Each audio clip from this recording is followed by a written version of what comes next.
Superman chest, आप लोग बोलते हो सुपरमैन चेस्ट एक ब्रॉड और थिकर चेस्ट चाहिए होती है। डेफिनेटली उसके लिए जेनेटिक्स काउंट करते हैं कहीं ना कहीं, बट कंप्लीटली नहीं, क्योंकि मेरी भी चेस्ट पहले ऐसी नहीं थी। आपको बिफोर एंड आफ्टर पिक्चर में दिखेगा। मेरे को उसके लिए काम करना पड़ा, कुछ टेक्निक्स लगानी पड़ी और कंसिस्टेंट रहना पड़ा। तो इस वीडियो में आप सबको वही क्लियर करूंगा, वो टेक्निक्स और वो ट्रिक्स सुपरमैन चेस्ट के लिए।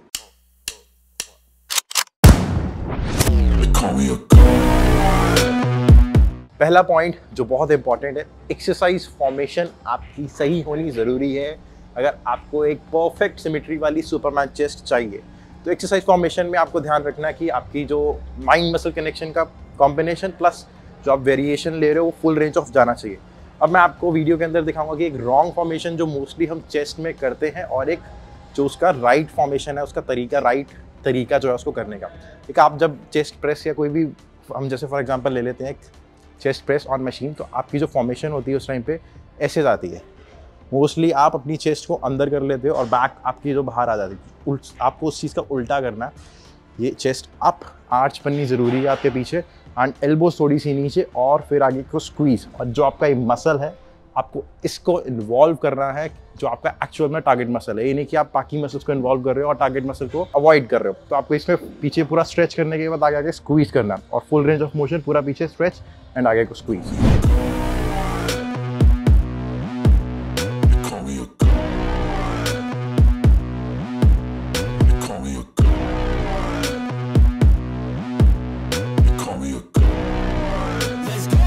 Second most important point, mind muscle connection. एक बार फिर से, माइंड मसल कनेक्शन।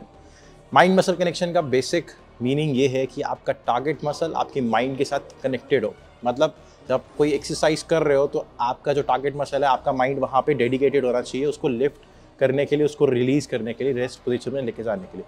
हर एक रेप आपको फील होना चाहिए। ये होता है माइंड मसल कनेक्शन। अब ये चीज़ आप दो तरीके से करते हो। एक, आपको थ्योरेटिकल नॉलेज होनी चाहिए कि आप जो एक्सरसाइज लगा रहे हो उसका टारगेट मसल कौन सा है।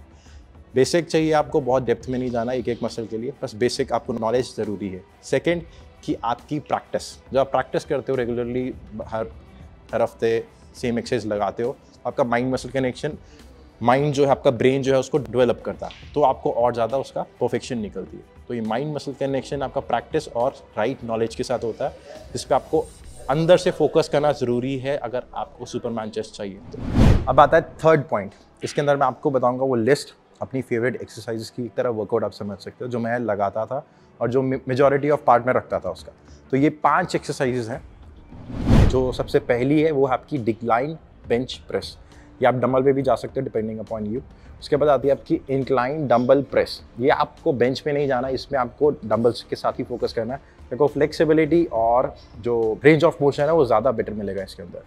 फिर थर्ड पे हम जाते हैं, तो ये आपकी आती है dumbbell fly on flat bench press. इसकी जगह आप पेग फ्लाई पे भी जा सकते हो या फिर आप केबल के साथ भी कर सकते हो उसको, डिपेंडिंग अपॉन यू। फिर उसके बाद फोर्थ आती है आपकी, इसको हम फोकस करेंगे, इसमें हम cable cross over lower pack के ऊपर, जो आपका लोअर चेस्ट को टारगेट करेगा। तो आपको पूरा नीचे आना है इसके लिए। और उसके बाद जो फिफ्थ है, ये मोस्ट फेवरेट है बट ये सबसे हो सकता ना हो, ये है आपके चेस्ट के डिप्स पैरेलल बार के ऊपर। तो इसमें आप, अगर हो सकता है तो आप बॉडी वेट जाओ कंप्लीट अपना, अगर नहीं हो सकता तो आप सपोर्ट ले सकते हो मशीन की या नीचे बैंड लगा के, कुछ उस तरीके से, बट ये लगाना ज़रूरी है। अब इन एक्सरसाइज के अंदर मैंने आपको फोकस करवाया है आपकी बैलेंस, सारा मैं कर रहा हूँ चेस्ट पे, बट जो लोअर पार्ट है चेस्ट का उस पर थोड़ा सा ज़्यादा एम्फोसाइज कर रहा हूँ। रीज़न ये है कि जब आप सुपरमैन चेस्ट की बात करते हो तो आपका लोअर जो है आपके रिस्पॉन्सिबल होता है आपकी वो ब्रॉडनेस दिखाने के लिए और वो आपकी चेस्ट को थिक करने के लिए। और ये मैं करता आ रहा था स्टार्टिंग से, इवन दो आज भी मैं वही फिलॉसफी के साथ करता हूँ। तो ये चीज़ें ज़रूरी हैं आपको ध्यान रखनी अपने एक्सरसाइज वर्कआउट के अंदर। अब बेसिक्स क्लियर हो गए जो आपको मस्ट है किसी तरह पहले क्लियर करने, फिर अब ये पॉइंट्स आएंगे जिस पे आपको उसके बाद फोकस करना। तो अब हम चलते हैं फोर्थ पॉइंट के ऊपर, ये होगा प्रोग्रेसिव ओवरलोड। तो प्रोग्रेसिव ओवरलोड में हमें एक बार हम समझते हैं प्रोग्रेसिव ओवरलोड होता क्या है। प्रोग्रेसिव ओवरलोड को मैं आपको एक बार समझा देता हूँ, उसका मतलब क्या है। एक लेमैन लैंग्वेज में उसका मतलब ये है कि मतलब कि आप अपने आप को चैलेंज करो ग्रो करने के लिए। फॉर एग्जाम्पल, एक एग्जाम्पल देता हूँ, जैसे बेंच प्रेस में आप 10 kg करके लिफ्ट कर रहे हो, 12 रेप्स इजीली निकाल रहे हो। अब प्रोग्रेसिव ओवरलोड आपको बोलता है कि आप अपने आप को ग्रो करो चैलेंज करके। चैलेंज कैसे करोगे? या तो आप वेट्स ऐड करोगे, बट वेट्स आपको वही ऐड करने हैं जो आप एक्चुअल में लिफ्ट कर सको। अगर आप बोलो वेट्स ऐड करने के लिए, तो ये नहीं कि आप 10-10 दोनों साइड और ऐड कर दो।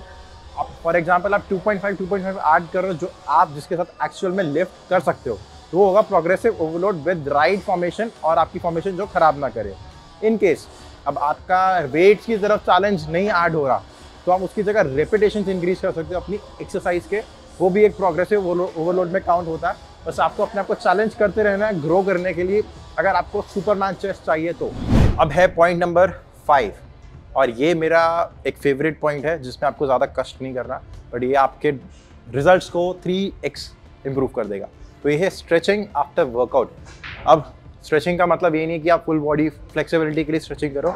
स्ट्रेचिंग से मेरा पॉइंट ये है कि आप चेस्ट वर्कआउट के बाद अपनी चेस्ट मसल को अच्छे से स्ट्रेच करो, और ये साइंटिफिक स्टडीज़ भी प्रूव करती हैं कि फ्लेक्सिबिलिटी से, स्ट्रेचिंग से आपका जो मसल है उसको वॉल्यूम इंक्रीज करने के लिए हेल्प करता है। ये एक बारी में हेल्प नहीं करेगा, रेपिटेडली जब आप प्रैक्टिस करोगे इस चीज़ की, तब जाके आपको इसका रिजल्ट दिखेगा।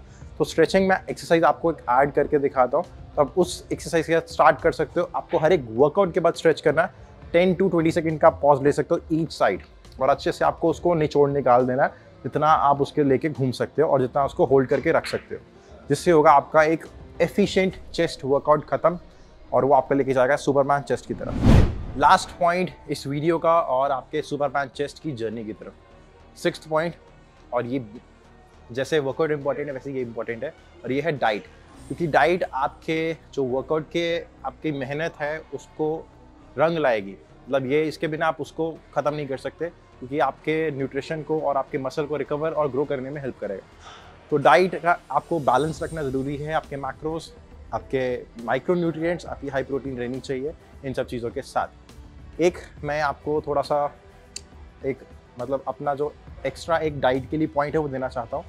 आप अपनी डाइट में, आप चाहे वेजिटेरियन हो चाहे नॉन वेजिटेरियन हो, आप ब्लैक चने ज़रूर ऐड करो, स्प्राउट्स की फॉर्म में या फिर नॉर्मल सब्जी की फॉर्म में, क्योंकि ब्लैक चने आपको हेल्प करेंगे आपके स्ट्रेंथ को इम्प्रूव करने में और आपके टेस्टा लेवल्स को इम्प्रूव करने में, जो आपके डायरेक्टली रिस्पॉन्सिबल है मसल मास को ग्रो करने के लिए और आपकी स्ट्रेंथ को ग्रो करने के लिए। ये थी मेरी सीक्रेट रेसिपी सुपरमैन चेस्ट के लिए, जिसके लिए मेरे को काफ़ी साल लगाने पड़े, क्योंकि चेस्ट मेरी स्टार्टिंग ऐसे ही नहीं थी, उसको ग्रो करने के लिए, उसको ब्रॉड करने के लिए। तो आई होप आपको ये वीडियो हेल्पफुल लगे और आप इसको फॉलो करो, और जैसा भी आपको रिजल्ट मिलता है आप मेरे को कमेंट्स में या मेरे इंस्टा आईडी पे शेयर कर सकते हो, आज नहीं तो 2 साल के बाद या 1 साल के बाद। तो मिलते हैं अब नेक्स्ट वीडियो में, तब तक के लिए टेक केयर एंड बाय।